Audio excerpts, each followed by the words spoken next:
Hi, my name's Thete and I'm going to discuss Paladin changes for Shadowlands, or at least initial reactions so far because we only know so much at the moment.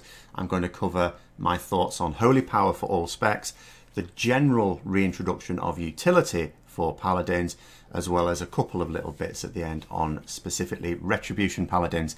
But initially, we're not going to know a huge amount of what's going on. First of all, I am not in the alpha this time, unfortunately. Rather expected, I suppose. And secondly, I don't think I'd be able to test it if I was in, because I saw an announcement from Blizzard saying they want very focused feedback for the class changes, and so they're only releasing so many classes at once to be tested.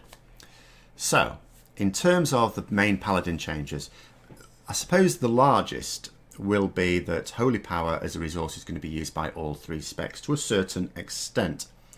Now, I have said in the past, even when some people have not liked the concept of Holy Power for Retribution Paladin, I think it's a perfectly good resource system for DPS. It's not dissimilar to an awful lot of other, particularly close combat DPS, is it? It's effectively an offshoot of the old Rogue Feral Druid combo point system. Other classes have something very similar, like monks. And it works well because there's a little ebb and flow to it. You know, building Holy Power, spending Holy Power. There's an ebb and flow to it. There's a rotation. And you do that in DPS. Yes, there are things that can happen that mean you deviate from your rotation. Yes, it can be a little bit jarring when you know how it works. You suddenly get a load of ads coming in. You need to AoE the crap out of them. And, you burst in your Holy Power, but then you've got to build it again really quickly to try and burst it before everyone else bursts it down. And yeah, that can be a little bit jarring, but at the same time it's not a problem because those events are also predictable. For tanking and healing, not at all. So if I start with healing first of all, because I used to be a healer a long time ago, and so I've got some affinity for healing still, even though I've not done it for a while. It doesn't work then because there isn't the ebb and flow in healing. There are times when everyone's behaving and there's not a lot of damage going out and you're just ticking over, and that's when you're in your sort of mana saving mode. Obviously people are taking damage, or the tanks are going to be taking damage, of course, all the time.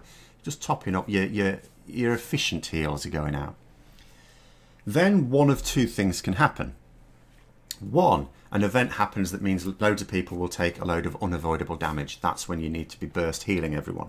But then you'll have other events that are avoidable damage, that people still learning a fight are still going to fall foul of. You'll get people taking damage unexpectedly. I mean, you are expecting it, and a good healer, once they're settled in a raid group, will know who their damage monkeys are. They'll know who their Donalds are. Sorry, I thought I could jump over the fire.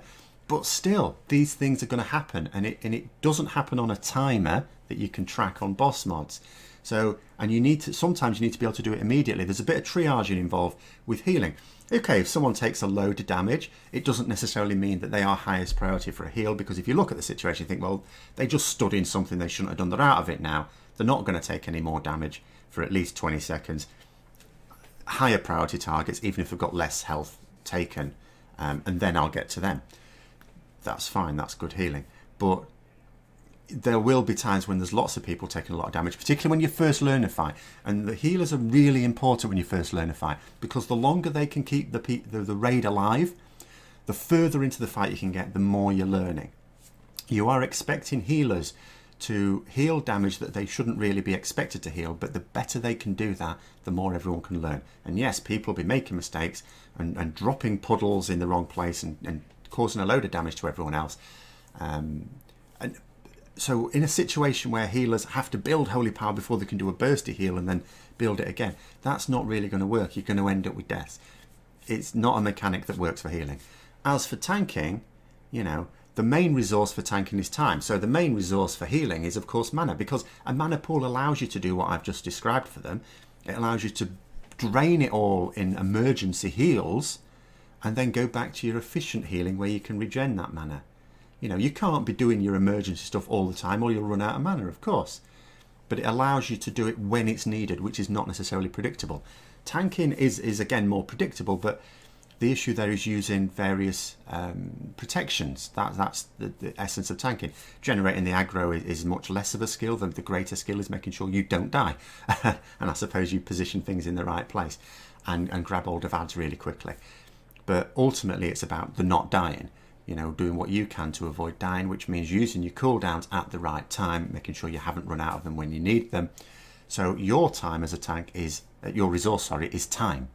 You know, that is your resource. Again, you don't want to be messing about with holy power, although I would probably argue it's much less of a problem for a tank than it is for a healer, but again, it still doesn't make any sense. So that's my view on holy power for all anyway. I'm going to have to qualify it as always by saying that of course I haven't played the Paladin in Alpha. I haven't had a close enough look at it to be able to say, well, maybe if there's only these abilities generating holy power and only these abilities using it, maybe it won't be that bad. Because obviously for rep DPS, holy power is a big part of the rotation. If it's a really small part, you know, almost like an add-on for protection and holy, well, okay, maybe it won't be so bad. Next up is the return of utility. So there are a number of abilities that have been returned to all Paladin specs. Now, this should have happened for BFA. When Ian Hazakostas, I remember, did his first little vodcast with Josh Allen about BFA, you know, over a couple of years ago now. And they were saying they absolutely accept the fact that, you know, because their strategy has been, their philosophy has been class philosophy. Each individual spec is its own class, which is just a madness. So they've now said this was madness. What were we thinking? So they haven't put it like that. That's how I would put it. But they're going to go back to now classes, and your individual specs are just specialised and spec for a particular role. So we're getting back now Blessing of Sacrifice. All Paladins will have Blessing of Sacrifice. All Paladins will have Hammer of Wrath. Now that is actually really important. You'll be thinking, why is that important? It's important. Iconic abilities are crucial for a role-playing game. Absolutely crucial. And Hammer of Wrath, I have been in this situation 2 or 3 times in my raiding career, which has ended now some time ago. And I've seen other Paladins do it as well. And it's the great meme of Paladins. You know, you're killing a boss for the first time, it's down to like 0.1% or 0.0%, it's not quite dead. The whole raid is dead, and what does the Paladin do? Bubble, runs around, and it's chucking hammers of wrath at the boss, and eventually a hammer of wrath kills the boss as you're running around in your bubble. You know, it doesn't happen all the time, but every now and then it happens, and it's glorious when it happens. And why shouldn't that happen for, you know, a holy Paladin as well, or something like that? So, you know, it is iconic for that reason. I have seen it several times. I'm not going to say many times, but I've seen it several times, and I'm pretty sure people will have seen it themselves if they've been raiding for long enough. Unless, of course, they only started raiding a few years ago, in which case, well, you may have seen it in BFA, you would not have seen it in Legion because we didn't have it in Legion. It was taken from us. Sense Undead, which, you know, is a flavour thing. We didn't need it back. I didn't miss it, but at the same time, they've started to realise that, you know, there's certain things you can afford, there's certain abilities we can afford. That yes, they talked a lot about ability bloat and got rid of all the things they thought we didn't need, and we don't need this, but it is nice to have. It doesn't do any harm to have it. It's not on your rotation, is it?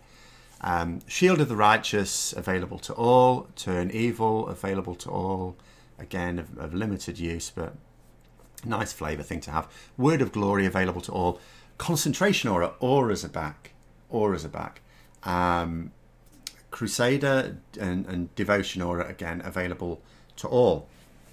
So this is encouraging. It's, you know, several of those abilities are genuine utility. A Blessing of Sacrifice you've got there. Potentially Shield of the Righteous could be used in emergency situations, but I would say Blessing of Sacrifice, Word of Glory, which of course will use Holy Power, I should think, Concentration Aura, Devotion Aura, all potentially useful utility, which and the fact that all Paladins will get this as well will be particularly useful. So that's really positive, because I remember a few years ago now, I think this was at the end of MOP, and I was changing guild because the guild I was in we'd finished MOP content, but the guild was sort of on its way out. and it didn't really make it to WoD. So I was joining a new guild, and I looked at the guild that I actually ended up joining and was perfectly happy for most of that expansion.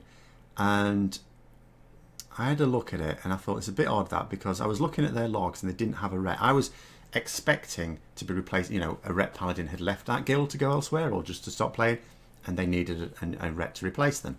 This didn't seem to be the case, because I was going back some time and they didn't have a ret, and I thought, bit strange, like, because, you know, I get that some guilds just do without them, or at the time did without them. And I thought, so I asked them, so why, if you've not had a ret before? And they just said it was purely and simply because they'd never been able to get one, or they hadn't been able to get one for some time at any rate. You know, they weren't just taking out anybody. And then I sort of also asked them, do they think they want a ret for in WoD? And this is when the pruning was coming in. And they said, well, we don't know exactly what the pruning is going to be like, but we do know that paladins always end up with a load of utility. We lost it all. We lost it all. But never mind. It was still quite a good expansion for me. So I am very happy that this utility has been brought back. It should have been, you know, paladins are a utility class, and I'm fine with that. I'm fine with them being a utility class. In fact, give me more utility. I think that's grand. I think we've got into a bit of a situation in World of Warcraft where we just have this idea of you're a DPS, a healer or a tank. And actually, do you know what? There are MMOs out there where you can be utility as well. I mean, Lord of the Rings Online, in terms of what I've played, is a good example where, yeah, you'll do some DPS, but you're there actually to buff everyone else. I don't mind taking a hit to DPS to buff everyone else or something like that, which is not what this is, but I'd be fine with that. Anyway, on to ret specific. There's not much to say about here, just a couple of changes. Wake of Ashes being baseline. To be honest, I didn't mind it being a talent. In fact, I didn't really mind the setup of ret paladins in BFA at all. I thought the big thing for me, there's two things you need to focus on when you're saying, is your spec or class well designed? The first of all is what's important to everyone, including casual players, and the second of all is what is important to the competitive players specifically. So what's important to everyone is, does it feel all right? It felt good. For me anyway. Retribution Paladin BFA, I had no issue with the way it worked. It was fine. Then from the competitive point of view, ultimately it's not an isolated thing. You don't look at the Retribution Paladin in isolation and go, is it good? It's like, well, it depends. What are the others like? Because ultimately it's competitive. You are talking about a situation where you've got 12 different classes, and you know, each of those, you know, well, a number of those classes have multiple roles as well. So the number of class role combinations, I forget what it is now, but it's fairly high. And you've only got 20 slots in a raid, in a mythic raid. So the pressure on raid slots is quite severe. And if one of the reasons you're getting in or not getting in has nothing to do with your ability or your effort rate, but is entirely down to do with your class role combination, then that is where there is something wrong with the design. And sometimes it's the way the encounters are designed that impacts that as well. So that's all what it's like for me. I was fine with it, so they don't need to make big changes to the way Retribution specifically works. Wake of Ashes being baseline is nice. I'm not going to say it's an iconic ability because it only came in Legion, but it can become an iconic ability. So being baseline, yeah, that's fine. And I know a lot of people will be positive about that. And then a little slot in the in the talent trees. So Imperium Power is coming in as a talent. Obviously, not going to be able to have that because the Azerite armor won't be in. It's just one of these things like the artifacts that we had in Legion. They're just bringing them in for one expansion and then dropping them, which I'm not in favour of that sort of philosophy, but it is what it is. So Imperium Power is going to be retained as a talent if you want to use it, which is of course your Crusader Strike, allowing your next Divine Storm, no Holy Power and extra damage, basically free Divine Storm with a bit extra damage. So that's quite nice. You know, that is decent. I like that idea of bringing that in. I think that's one of the abilities that we've had in BFA that a lot of people have been quite positive about as well. But not a great deal more to say about it. I mean, one, I'm not going to be able to try it out for some time, and no one's able to try it out for some time, as far as I can tell, like I said at the start, because Blizzard are wanting to focus on certain classes at a time, and Paladin is not one of the first lot, which I suppose could be an indicator that they don't think there's a massive amount to do with that, which would be fair enough. So those are my initial thoughts anyway. Let me know yours in the comments below. Hope you found the video interesting. If you did, then give it a like, please. And until next time, I'll see you later.